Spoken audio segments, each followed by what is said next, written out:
Morning mga sisi, ganito ako maglagay ng makeup after ko i-prep yung skin. Of course, huwag natin kalimutan natin yung mga lips. Kailangan din i-moisturize yan.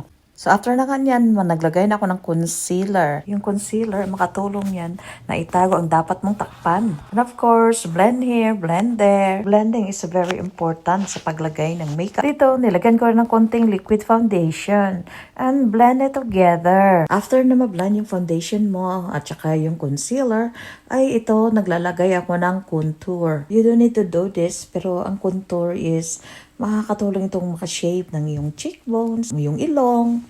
Lalo sa mga kagaya kung hindi katangusan ng ilong, ay ito, ginagamit ko to. At importante maglagay ka ng setting powder. Avoid any creasing, lalo na dyan sa mga eyelids mo. Kaya, dahan-dahan lang, maglagay ka lang ng konti.